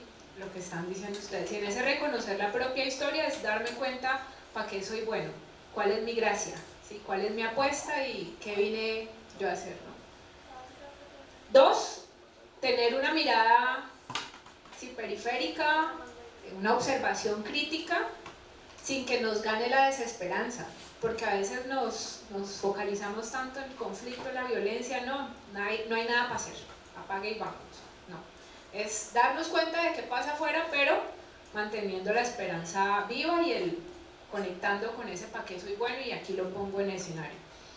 Y tres, el poder del colectivo, ¿sí? Cuando me doy cuenta para qué soy bueno yo, también me doy cuenta para qué no soy bueno. Ya sé que para hacer cálculos y tablas en Excel soy pésima, entonces, bueno, ¿quién sí me ayuda a sacar el presupuesto? ¿cierto? ¿Quién me ayuda con las comunicaciones? ¿Cómo nos colectivizamos? Y no dejar de creer, creo que eso es clave. Si perdemos el sueño y la capacidad de decir, oiga, sí se puede, pues ahí nos apagamos. Entonces no, creo que es no lanzarse al vacío. Los artistas, los gestores culturales siempre vamos a estar más o menos contracorriente, con el viento, ¿cómo se dice? El viento en nuestra contra. ¿Cómo hacemos que ese viento pues nos ponga a navegar a nuestro favor? Eso. Bueno, quisiera preguntarle a los organizadores, ya no es una cuestión mística y no es mástica, si hay, seguimos con el otro punto o hay se puede hacer una pregunta más. Una última pregunta porque aquí ya este espacio está ocupado y el tiempo se nos agotó. Bien, entonces ahí sí, una última pregunta. Sí. Por acá y se levanta la mano. Igual podemos seguir conversando en el pasillo.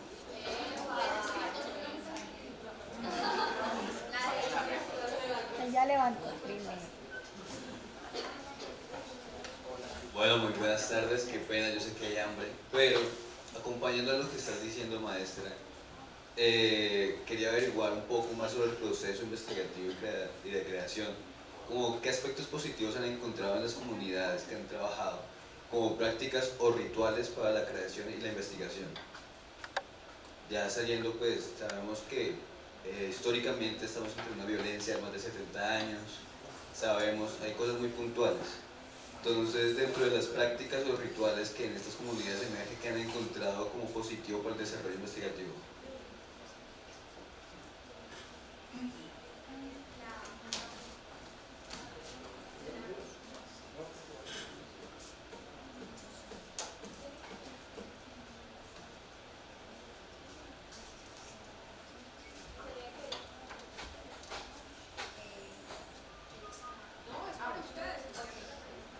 Es para nosotros, bueno, perfecto. ¿Qué aspectos positivos hemos encontrado, prácticas o rituales en nuestra investigación? Bueno, precisamente cuando hacemos nuestros encuentros de conversación a partir de los talleres que generamos o de los encuentros con los maestros, hay algo muy bonito que pasa y es que siempre llegamos a la conclusión de que hay una memoria corporal o de que hay una memoria humana que siempre responde con relación a las diferentes preguntas que se dan en, por ejemplo, las salas. Entonces, esto quiere decir que como seres humanos también accedemos o también reconocemos la importancia de estar en comunidad, pero también la importancia de los entornos naturales, tal como nos decía la Mayor. Entonces, algo que nos ha llamado mucho la atención, por ejemplo, también de los diferentes talleres desde la investigación y demás, y es que siempre hay que volver al origen. Entonces, volviendo al origen, es desde donde uno encuentra incluso muchísimas más preguntas, pero también posibles respuestas a cosas existenciales que también nos hacen como analizar perspectivas distintas de nuestro entorno. Entonces, entendiendo esto, primero que todo, llegamos a la conclusión o nos preguntamos desde el semillero, bueno, esto de que no está alejado lo que vive las diferentes comunidades a lo que vivimos acá, entendiendo que una cosa es el teatro y que antes de que se llamara de esta manera, ya las diferentes comunidades hacían teatralidades. Entonces, a partir de estas teatralidades que también tienen estas comunidades y que ellos tal vez no le pongan, lo que decía la Mayor ahorita, categorías o un concepto específico desde la institución, pero está ahí, y cuando uno entra en ese trabajo con estas diferentes comunidades o con estos diferentes procesos, se da cuenta que están vivos, que están ahí en su cuerpo y que puede que no se reconozcan, pero que son partidarios de cómo estas personas también se comportan en su cotidianidad. No sé si respondo ahí tu pregunta. Okay. ¿Más o menos?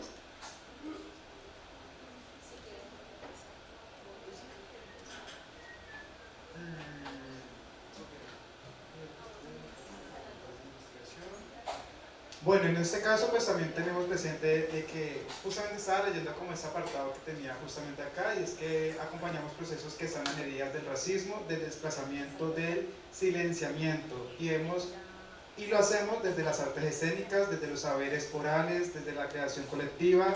Es ahí donde nuestra ética profesional se encuentra con una estructura de paz. Directamente es como el espacio como de partida que directamente nosotros retomamos para poder en este caso avanzar diferentes puntos. ¿Listo? Sí, también cuando el compañero Paul pues se refiere a prácticas o rituales, ¿no?, que hayan fortalecido también esta investigación, nosotros, y de hecho lo practicamos con el maestro Eder, es imposible que dentro de lo que se hace desde el teatro no haya lo cotidiano o no haya una manifestación directa de lo que han sido los procesos dentro de las comunidades.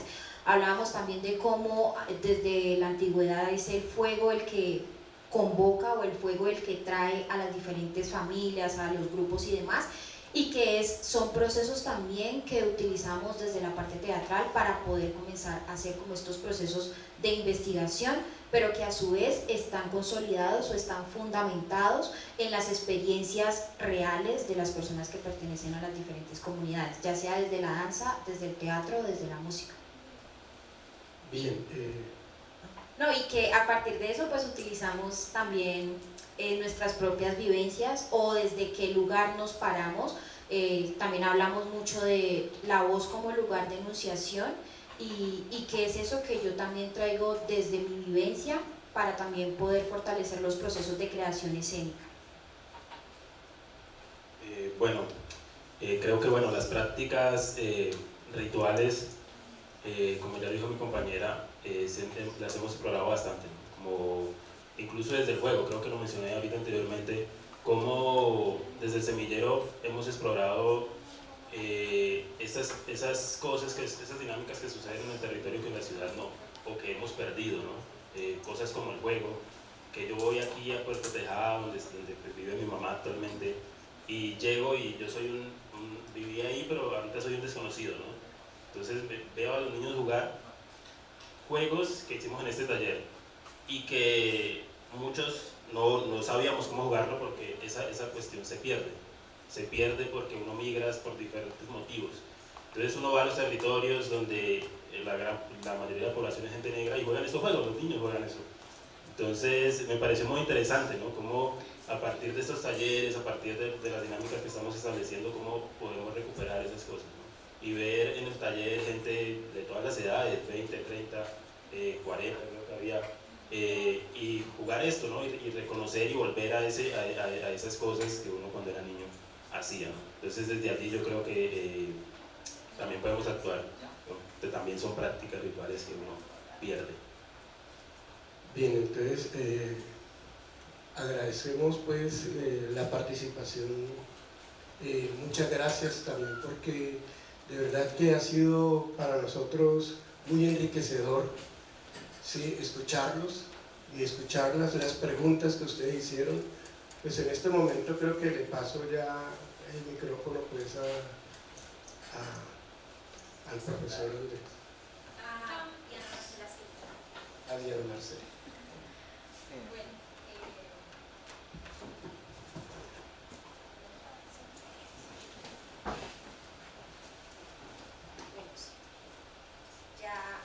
Como para cerrar este encuentro, recordarles también que van a haber otros encuentros. Mañana vamos a estar aquí también desde las 9 hasta las 12.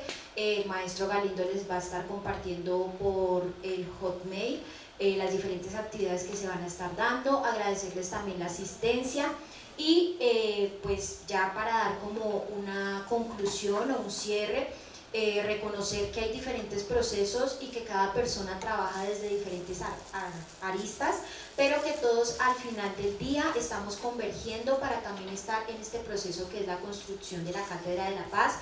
Nosotros como institución, como semillero, como psicólogos, como cantores, como colegios estamos ahí desde nuestro punto o desde lo que nos convoca también, aportando este granito de arena que es la construcción de paz, no solamente para que se quede en un papel como decía la mayora, sino también para que comience a gestar semillas y posibilidades de diálogo entre las diferentes instituciones.